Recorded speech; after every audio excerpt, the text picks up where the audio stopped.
Hello दोस्तों, टैक्सोलॉजी in biology में सभी का स्वागत है। तो पिछली वीडियो में हम लोगों ने किया था pollination, types of pollination and outbreeding devices.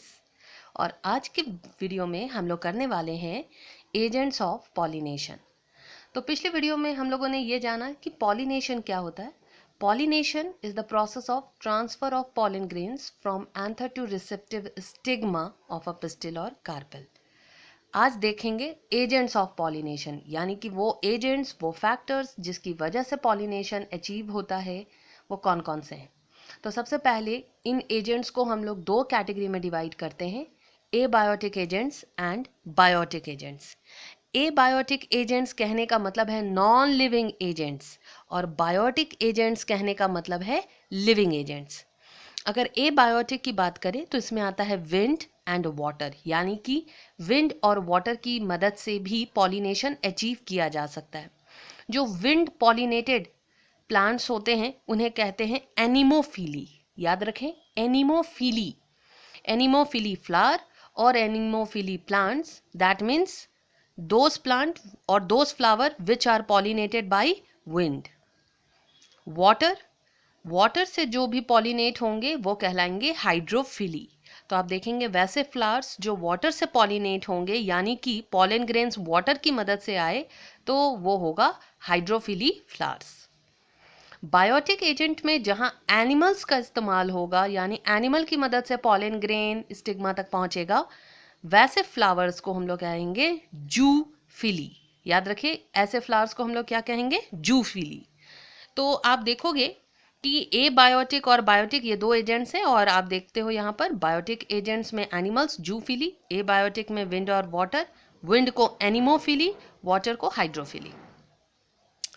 Majority of the plants use biotic agents for pollination. याद रखना है कि ज्यादातर प्लांट्स जो हैं बायोटिक एजेंट का इस्तेमाल करते हैं फॉर पॉलिनेशन।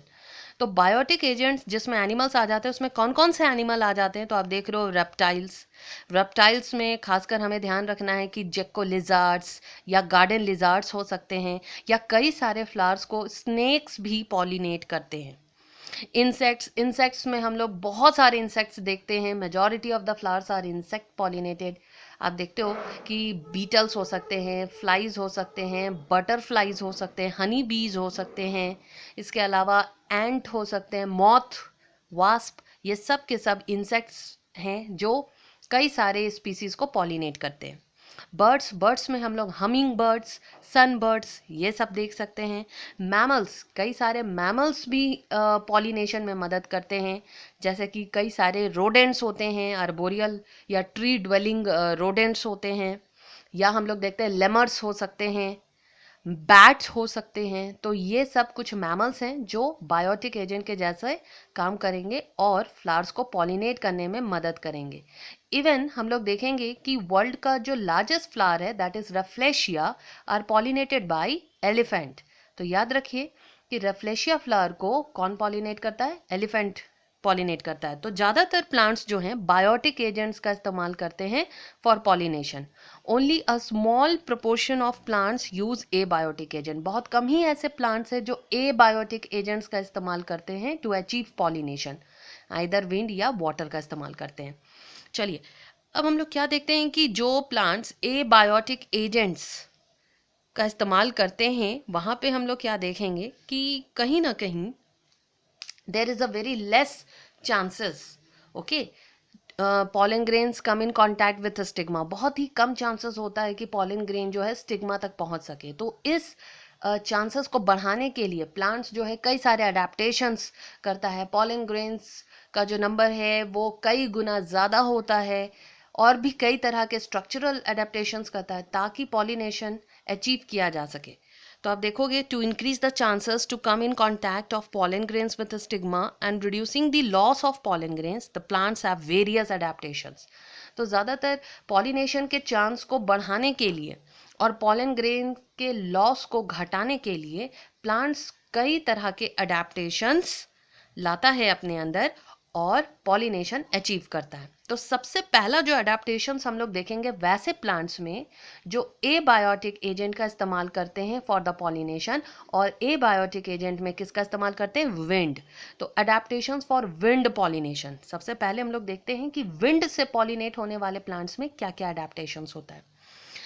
सबसे पहला, flowers are small, colourless, nectarless. Flowers जो होंगे वो छोटे होंगे, कलरलेस होंगे, नेक्टरलेस होंगे। कलरलेस और नेक्टरलेस होंगे क्योंकि आपको पता है कि कलर की यहाँ कोई ज़रूरत नहीं है, हवा से पॉलन ग्रेन्स आने वाला है और नेक्टर की भी ज़रूरत नहीं है। तो कहीं ना कहीं आप देखोगे कि ये छोटे होंगे और कलरलेस, नेक्टरलेस होंगे।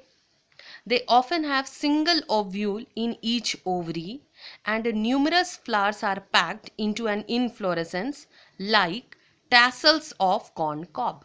यहाँ पे बहुत ही इंपॉर्टेंट है, आप देख रहे हो कि सिंगल ओव्यूल हर ओवरी में प्रेजेंट होगा और कई सारे फ्लावर्स एक ही इन्फ्लोरेसेंस में, यानी कि एक ही फ्लोरल एक्सिस में पैक्ड हो जाते हैं, जैसे कि आप देख सकते हो टैसल्स ऑफ कॉर्न कॉब। यहाँ पे हम लोगों ने एक मेज का प्लांट बनाया है जिसमें आप देखोगे कि मेज के प्लांट में जहां ऊपर की तरफ सबसे टॉप वाले पोर्शन में ये मेल इन्फ्लोरेसेंस होता है, यानी कि इसमें सारे मेल फ्लावर्स होते हैं जिसको हम लोग टैसल्स कहते हैं। और नीचे की तरफ आप देखेंगे कि जो फीमेल इन्फ्लोरेसेंस है, यहाँ पर आप देख रहे हो ये फीमेल इन्फ्लोरेसेंस है। और जैसे आपने देखा होगा कि अगर आप ऐसे मकई फलता हुआ देखते हैं तो आप देखते हो कि इस जगह पे कई सारे ऐसे हेयर लाइक स्ट्रक्चर होते हैं, that is the female inflorescence. इसी को कहा जाता है फीमेल इन्फ्लोरेसेंस, या ये स्टाइल है, या हम लोग इसको ईयर भी बोलते हैं। ओके, तो ईयर या स्टाइल, या फिर आप देखते हो लॉन्ग हेयर लाइक स्टाइल्स है, और ये फीमेल इन्फ्लोरेसेंस है ताकि जैसे ही पॉलन ग्रेन्स रिलीज हो ये लॉन्ग हेयर्स इसको क्या कर ले, कैप्चर कर ले। तो मेल इन्फ्लोरेसेंस ये टैसल्स हो गए, और यहाँ आप देख रहे हो ये जो लॉन्ग हेयर लाइक स्ट्रक्चर होता है दैट इज द स्टाइल, ये फीमेल इन्फ्लोरेसेंस है, ऑल्सो कॉल्ड ईयर। और जो सीड होता है जब मकई फल जाता है और सीड आप देखते हो मकई के दाने आ जाते हैं तो ये कहलाता है कर्नल। ओके, तो यहाँ पे आप देखते हो कि जो छोटे फ्लावर्स होंगे और कलरलेस, नेक्टरलेस होंगे। हर ओवरी में एक सिंगल ओव्यूल होगा और साथ ही साथ न्यूमरस फ्लावर्स जो हैं एक ही इन्फ्लोरेसेंस में पैक्ड हो जाएंगे, जैसे कि यहाँ आप लोग टैसल्स देख सकते हैं कॉर्न कॉब का। Okay, anthers are well exposed. Anthers well exposed होंगे ताकि जब पॉलन ग्रेन्स बिखरे तो वो चारों ओर बिखरे। ठीक है, pollen grains are small, light, dry, dusty, non sticky. तो और पॉलन ग्रेन्स कैसा होना चाहिए, अगर विंड से पॉलिनेटेड प्लांट्स है तो पॉलन ग्रेन्स छोटे होने चाहिए, लाइट इन वेट होना चाहिए ताकि हवा में आसानी से ये उड़ सके। तो आप देखोगे कि small, light in weight, dry होने चाहिए। अगर ये स्टिकी हुए तो कहीं भी जाकर चिपक सकते हैं क्योंकि एयर करंट में इन्हें आना है। तो ये स्मॉल होने चाहिए, लाइट होने चाहिए, ड्राई होने चाहिए, नॉन स्टिकी होने चाहिए। Stigma are large and hairy और फेदरी। और स्टिग्मा को साथ ही साथ कैसा होना चाहिए, लार्ज होना चाहिए, हेयरी और फेदरी होना चाहिए ताकि ये पॉलन ग्रेन्स को हवा से क्या कर सके, कैप्चर कर सके। अब हम लोग देखते हैं कि विंड से पॉलिनेट होने वाले कौन कौन से प्लांट्स हैं। तो ये ज़्यादातर ग्रासेस में देखने को मिलता है, मेज में देखने को मिलता है, शुगर केन, कोकोनट, इसके अलावा बैम्बो, इन सब में हमें देखने को मिलता है।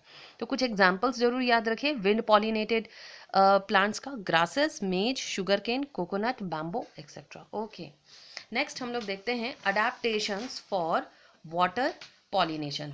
तो विंड पॉलिनेशन के बाद अब हम लोग देखने वाले हैं अडेप्टेशंस फॉर वाटर पॉलिनेशन। आप देखोगे कि it is quite rare to flowering plants and is limited to about 30 genera. Water से पॉलिनेशन बहुत ही रेयर होता है फ्लावरिंग प्लांट्स में, और आप देखेंगे ये सिर्फ 30 जेनरा तक ही लिमिटेड है।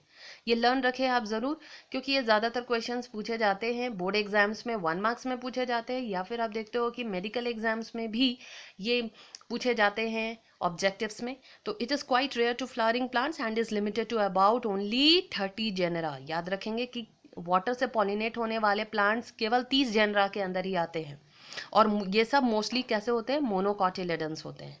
याद रखें कि वाटर से पॉलिनेट होने वाले प्लांट्स जो हैं बहुत ही लिमिटेड हैं, लगभग 30 जेनरा के ही हैं, और ज़्यादातर मोनोकॉटिलेडन्स हैं। It is very common in lower plants group, ज़्यादातर ये लोअर प्लांट्स ग्रुप में होता है, जैसे कि एल्गी, ब्रायोफाइट्स, टेरिडोफाइट्स। यहाँ भी फ्लावर्स कैसे होंगे, कलरलेस और नेक्टरलेस होंगे, क्योंकि अब यहाँ पे पानी की मदद से पॉलन ग्रेन्स आएगा। तो अगेन आप क्या देखोगे कि फ्लावर बहुत ज़्यादा कलरफुल या फिर नेक्टर फुल नहीं होगा। आप देखेंगे कलरलेस और नेक्टरलेस होगा। The distribution of bryophytes and pteridophytes are limited. Generally आप देखोगे कि डिस्ट्रीब्यूशन जो होता है ब्रायोफाइट्स या टेरिडोफाइट्स का, वो लिमिटेड होता है। क्यों लिमिटेड होता है? Because of the need of water for the transport of male gametes and fertilisation. क्योंकि आप जान रहे हो कि ब्रायोफाइट्स और टेरिडोफाइट्स केवल उन्हीं जगहों में ग्रो करते हैं जहाँ पानी होता है, क्योंकि पानी की ज़रूरत इन्हें होती है गैमेट्स को ट्रांसफ़र करने के लिए, टू ब्रिंग फर्टिलाइजेशन। तो आप देखोगे कि इसी वजह से ब्रायोफाइट्स और टेरिडोफाइट्स का डिस्ट्रीब्यूशन भी लिमिटेड होता है। तो distribution of bryophytes and pteridophyte is limited because of the need for water for the transport of male gamete and fertilisation. अब यहाँ पे कुछ एग्जाम्पल्स हम लोग देख ले वाटर से पॉलिनेट होने वाले प्लांट्स, जैसे कि वैलिशनेरिया, हाइड्रिला, ये फ्रेश वाटर के हैं। याद रखना है कि वाटर पॉलिनेटेड प्लांट्स में आता है वैलिशनेरिया, हाइड्रिला, जो कि फ्रेश वाटर है। और सी ग्रासेस जैसे कि जॉस्टेरा, एक सी ग्रासेस का यहाँ एग्जांपल दिया हुआ है, जॉस्टेरा, जो कि मैराइन वाटर है का ये प्लांट है या ग्रास है, जो कि water as a agent use करता है फॉर पॉलिनेशन। तो याद रखना है हमें, vallisneria and hydrilla fresh water, and sea grasses like zostera marine water are those plants which use water as a agent for pollination. Okay, not all aquatic plants use water for pollination. तो आप देखेंगे कि already हम लोग जान चुके हैं कि it is quite rare to flowering plants and is limited to about only 30 genera. तो वाटर से पॉलिनेट होने वाले बहुत ही रेयर प्लांट्स होते हैं, ज़्यादातर मोनोकॉटिलेडन्स होते हैं, और लगभग सारे एक्वेटिक प्लांट्स वाटर का इस्तेमाल नहीं करते फॉर पॉलिनेशन। जैसे कि आप देख सकते हो वाटर हियासिंथ, जिसे हम लोग टेरर ऑफ बंगाल भी कहते हैं। Water hyacinth, it is an exotic weed, जो कहाँ से आया था? इंग्लैंड से आया था इंडिया में। Water lily, lotus etcetera. तो आप देखेंगे कि वाटर हियासिंथ हो या वाटर लिली हो या लोटस हो, इन ये सब भी एक्वाटिक प्लांट्स है, but they don't use water as a pollinating agent. Why? क्योंकि इनके फ्लावर्स जो होते हैं वो वाटर सरफेस से ऊपर की तरफ होते हैं, और आप देखते हो कि इनमें जो पॉलिनेशन होगा वो किसकी मदद से होगा? इंसेक्ट्स की मदद से होगा। तो not all aquatic plants use water for pollination. For example water hyacinth, water lily, lotus etcetera. अब हम लोग थोड़ा सा डिटेल में जानेंगे कि वैलिसिनेरिया में कैसे पॉलिनेशन होता है। तो आप देखेंगे कि vallisneria, the female flowers reach surface of the water. Vallisneria जो कि एक्वाटिक प्लांट है, आप देखेंगे कि इसकी जो फीमेल फ्लावर होती है, ये फीमेल फ्लावर सरफेस तक पहुंच जाता है वाटर बॉडी के बाई अ लॉन्ग स्टॉक। आप देख रहे हो कि एक लॉन्ग स्टॉक की मदद से ये सरफेस तक फीमेल फ्लावर पहुंच गया है, और मेल गैमेट जो है वो रिलीज कर दिया जाता है, यानी कि पॉलन ग्रेन जो है वो रिलीज कर दिया जाता है on the surface of the water, और ये वाटर करंट की मदद से फीमेल फ्लावर तक पहुंचता है और इसको पॉलिनेट करता है। तो याद रखना है वैलिसिनेरिया में क्या होता है कि फीमेल फ्लावर्स जो है वो कहाँ तक रीच कर जाता है? सरफेस तक पहुंच जाता है बाय अ लॉन्ग स्टॉक, और मेल गैमेट्स यानी कि पॉलन ग्रेन्स को रिलीज कर दिया जाता है सरफेस ऑफ वाटर में, और वाटर करंट की मदद से ये पहुंच जाता है फीमेल फ्लावर तक फॉर पॉलिनेशन।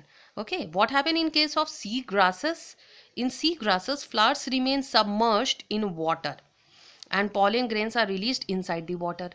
लेकिन सी ग्रासेस में आप याद रखें कि फ्लावर्स जो है सरफेस तक नहीं पहुंचता, बल्कि वो remain submerged in the water, पानी में ही डूबा रहता है, और पॉलन ग्रेन्स भी पानी के अंदर ही रिलीज कर दिया जाता है। तो सी ग्रासेस में pollination is achieved within water, but what happen in case of Vallisneria? Pollination is achieved on the surface of the water. Okay, अब यहाँ पे हम लोग क्या देखते हैं कि pollen grains are long ribbon like। यहाँ पे जो pollen grains होंगे, जितने भी वाटर से पॉलिनेट होने वाले प्लांट्स होते हैं, उनके जो pollen grains होते हैं वो लॉन्ग होते हैं, रिबन लाइक होते हैं, ताकि वाटर करंट में ये आसानी से तैर कर आ सके, फ्लोट कर सके, and are protected from wetting by mucilaginous covering. और उनके चारों ओर एक म्यूसिलेजिनस कवरिंग होता है, एक म्यूकस का कवरिंग होता है, ताकि पानी से वो गीले ना हो जाए, या पानी उनका कोई बहुत ज़्यादा नुकसान ना पहुंचाए, या फिर वो स्पॉइल ना हो जाए। तो इसलिए आप देखते हो कि pollen grains long ribbon like होंगे, है ना, और साथ ही साथ वेल प्रोटेक्टेड होंगे म्यूसिलेजिनस कवरिंग ओके, ताकि पानी से उनको कोई नुकसान ना पहुंचे। ओके, चलिए नेक्स्ट हम लोग आ जाते हैं अडेप्टेशन फॉर इंसेक्ट पॉलिनेशन। तो लास्ट हम लोग देखते हैं अडेप्टेशन फॉर इंसेक्ट पॉलिनेशन, यानी कि वैसे प्लांट्स जिनमें इंसेक्ट से पॉलिनेशन होता है उनमें क्या क्या अडेप्टेशन होंगे। तो insects pollinated flowers are large, colourful, fragrant and rich in nectar. तो इंसेक्ट से पॉलिनेट होने वाले फ्लावर्स जो होंगे वो बड़े होंगे, बहुत ही कलरफुल होंगे ताकि इंसेक्ट्स उनकी ओर अट्रैक्ट हो सके। लेकिन यहाँ पर भी आपको ध्यान रखना है कि वैसे फ्लावर्स जो दिन के समय खिलते हैं वो ज़्यादातर कलरफुल होते हैं, और रात के समय खिलने वाले जो फ्लावर्स होते हैं वो जनरली डल इन कलर होते हैं, बिकॉज रात के टाइम में कलर दिखाई नहीं देता, और वो अपनी एनर्जी बचाने के लिए आप देखेंगे कि कलर ना प्रोड्यूस करके बल्कि फ्रेग्रेंस या नेक्टर ज़्यादा से ज़्यादा प्रोड्यूस करते हैं। तो आप याद रखेंगे कि insects pollinated flowers are large, colourful, fragrant and rich in nectar. If flowers are small, अगर फ्लावर्स छोटा होगा तो they are clustered into inflorescence to make them conspicuous. तो आप देखोगे कि जो फ्लावर्स अगर छोटे हुए तो ये एक ही इन्फ्लोरेसेंस में, यानी कि एक ही फ्लोरल एक्सेस में क्लस्टर्ड हो जाते हैं, एक ही फ्लोरल एक्सेस में ग्रुप्ड हो जाते हैं, ताकि अगर इंसेक्ट्स इन पर ट्रैवल करे, विजिट करे, तो एक साथ कई सारे फ्लावर्स जो है वो पॉलिनेट हो जाए। तो यहाँ पे हमें ध्यान रखना है कि insect pollinated flowers are large, colourful, fragrant, rich in nectar, और if flowers are small they are clustered into inflorescence to make them conspicuous. The surface of pollen grain is sticky due to exine layer. यहाँ पर यह भी हमें ध्यान रखना है कि जो सर्फेस होता है पॉलन ग्रेन्स का वो स्टिकी होता है because of the exine layer, and stigma is sticky due to mucilaginous layer, और स्टिग्मा स्टिकी होता है म्यूसिलेजिनस लेयर की वजह से। तो याद रखना है पॉलन ग्रेन स्टिकी होता है एक्साइन लेयर की वजह से, और स्टिग्मा स्टिकी होता है because of the mucilaginous layer. Flowers provide nectar and pollen grains as a floral rewards for regular visit of insects. Insect लगातार फ्लावर में विजिट करते रहे, इसके लिए फ्लावर्स उन्हें फ्लोरल रिवॉर्ड के रूप में नेक्टर और पॉलन ग्रेन्स प्रोवाइड करता है, ताकि बार बार इंसेक्ट्स उनमें विजिट करते रहे। Flowers pollinated by flies and beetles. याद रखें फ्लाइज और बीटल से जो पॉलिनेट होने वाले फ्लावर्स होते हैं दे सीक्रेट फाउल ऑर्डर्स। ठीक है, बहुत ही स्ट्रॉन्ग ऑर्डर, बहुत ही गंदा स्मेल प्रोड्यूस करते हैं टू अट्रैक्ट दीज एनिमल्स, ताकि फ्लाइज और बीटल्स इनकी ओर अट्रैक्ट हो सके। In some species floral rewards are to provide safe place for laying eggs. कुछ फ्लावर्स फ्लोरल रिवॉर्ड के रूप में सेफ प्लेस प्रोवाइड करते हैं ताकि इंसेक्ट उनमें विजिट करे और अपने अंडे वहाँ पर दे जाए और बदले में फ्लावर्स को पॉलिनेट कर जाए। तो जैसे एक एग्जाम्पल आप देख सकते हैं अमोर्फोफैलस, जिसकी हाइट 6 फीट की होती है, ये tallest flower of the world है। लार्जेस्ट फ्लावर आपको याद रखना है रेफ्लेशिया, और टॉलेस्ट फ्लावर आपको याद रखना है अमोर्फोफैलस। तो अमोर्फोफैलस आप देखेंगे कि वैसा फ्लावर है जिसकी हाइट 6 फीट होती है, और जहाँ कुछ इंसेक्ट्स जो हैं अपने अंडे यहाँ पर छुपा जाते हैं, इस फ्लावर के अंदर अपने अंडे डाल जाते हैं और बदले में इसको क्या कर देते हैं, पॉलिनेट कर देते हैं। तो फ्लोरल रिवॉर्ड के रूप में उन्हें सेफ प्लेस मिल जाता है फॉर लेइंग एग्स। एक एग्जांपल और हम लोग देख सकते हैं यूका प्लांट और मॉथ के बीच में। मॉथ और बटरफ्लाई में थोड़ा सा अंतर होता है, हालांकि दिखते दोनों सेम है, लेकिन यहाँ पे जो मॉथ होता है वो आप देखोगे कि डल इन कलर होता है, जबकि बटरफ्लाई जो होता है वो बहुत ही कलरफुल होता है। मॉथ जो होते हैं वो जनरली नॉक्टर्नल होते हैं, यानी कि शाम के समय तितली जैसा चीज़ जो आपके घरों में घुसता है वो बटरफ्लाई नहीं बल्कि क्या होता है, मॉथ होता है। और बटरफ्लाइज जो होते हैं वो जनरली डायurnal होते हैं, यानी कि ये सिर्फ डे टाइम में विजिट करते हैं। इनके सिटिंग पोजीशन में भी बहुत सारे अंतर होते हैं। तो ये सब हम लोग देखते हैं। तो यूका प्लांट और मॉथ जो है इनके बीच में हमें बहुत ही कॉम्प्लेक्स रिलेशन देखने को मिलता है। Both can not complete their life cycle without each other. एक दूसरे के एब्सेंस में ये अपने लाइफ साइकिल को कंप्लीट नहीं कर सकते, because moth depositors egg in ovarian locule resulting flower get pollinated. जब मॉथ जो है अपने अंडे इसके ओवेरियन कैविटी में जाकर डालता है तो बदले में फ्लावर क्या हो जाता है, पॉलिनेट हो जाता है। तो यूका प्लांट और मॉथ जो है both can not complete their life cycle without each other. Yucca plant pollinate हो जा रहा है और मॉथ अपने अंडे छुपा जा रहा है। कई सारे ऐसे भी इंसेक्ट्स होते हैं जो आप देखेंगे कि पॉलन या नेक्टर कंज्यूम कर लेते हैं without bringing about pollination, and these floral visitors are referred as pollen और नेक्टर रॉबर्स। तो आप देखेंगे कई सारे ऐसे इंसेक्ट होते हैं जो पॉलन ग्रेन्स या फिर आप देखते हो नेक्टर चुरा ले जाते हैं विदाउट ब्रिंगिंग अबाउट पॉलिनेशन, बिना फ्लावर को पॉलिनेट किए, और इसीलिए इन्हें क्या कहा जाता है, पॉलन या नेक्टर रॉबर्स। आई होप बच्चों आज के इस वीडियो में भी आप लोगों को मज़ा आया हो और समझ में आया हो अच्छे से। अगर वीडियो पसंद आए तो लाइक एंड शेयर ज़रूर करें, और अगर ना भी पसंद आए तो कम से कम पढ़ाई ज़रूर करें। और मिलते हैं हम लोग नेक्स्ट वीडियो में। Okay bye.